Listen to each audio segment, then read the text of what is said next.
आषाढ संकष्ट चतुर्थीला हे 5 इच्छापूर्ती उपाय करून पहा आणि बाप्पाचे आलेले अनुभव आमच्या सोबत शेअर करा।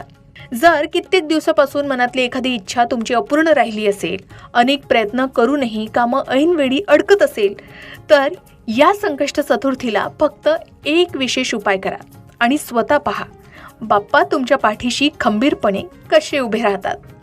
आजच्या व्हिडिओमध्ये आपण पाहणार आहोत संकष्ट चतुर्थीचे 5 सोपे इच्छापूर्ती उपाय। श्री गणेश हे विघ्नहर्ता आहेत।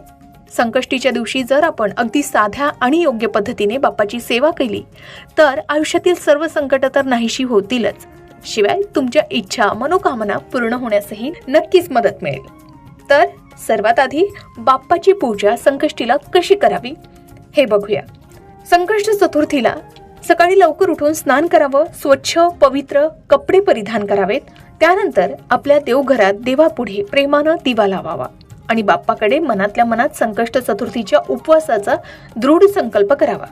संकष्ट चतुर्थीचा उपवास तुम्ही केला नसेल तर काही हरकत नाही, आपण बाप्पाला मनोभावे प्रार्थना करावी आणि इच्छापूर्तीच्या उपायाचा संकल्प करावा।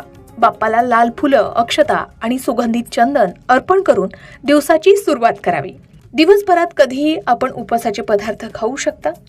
याचबरोबर संध्याकाळी पुन्हा स्नान करून किंवा हातपाय स्वच्छ धुवून अत्यंत प्रसन्न मनानं बाप्पाची पूजा करावी। बाप्पाच्या मूर्तीला किंवा फोटोला पाणी आणि दुधानं अभिषेक करावा। त्यानंतर बाप्पाला लाल रंगाचे वस्त्र किंवा जानवे अर्पण करावे। नैवेद्यासाठी बाप्पाच्या आवडत्या 21 मोदकांचा किंवा गोड खोबऱ्याचा नैवेद्य बाप्पाला अर्पण करावा। आता ही षोडशोपचारे किंवा पंचोपचारे पूजा आपण सकाळी आणि संध्याकाळी संकष्ट चतुर्थीच्या दिवशी करावी। यातच आपण हा उपाय करू शकता। सर्वात महत्त्वाचा उपाय 21 दुर्व्यांचा चमत्कारिक उपाय।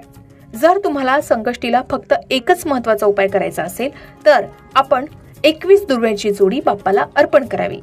आता हा उपाय कसा करावा तर 21 हिरव्यागार दुर्वा एकत्र बांधून ती जोडी थेट बाप्पाच्या मस्तकावर व्हावी। प्रत्येक दुर्वा वाहताना मनात किंवा मोठ्याने ओम गणाधिपतये नमः किंवा ओम गणपतये नमः या मंत्राचा जप करावा। आता या उपायाचं फळ काय तर शास्त्रानुसार संकष्टीला अशा प्रकारे बाप्पाला दुर्वा अर्पण केल्यानं आपली रखडलेली कामं वेगानं मार्गी लागतात असं सांगितलं जातं। शिवाय हा उपाय केल्यानं तुम्हाला मनशांती तर नक्कीच मिळेल। जर तुम्हाला असे अनुभव आले तर ते शेअर करायला विसरू नका।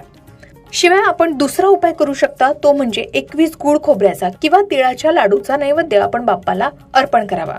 हा उपाय कसा करावा तर बाप्पाला लाल जास्वंदीच्या फुलासोबत 21 मोदक किंवा गुळ खोबऱ्याचे लहान तुकडे, तिळाचे लाडू अर्पण करावे।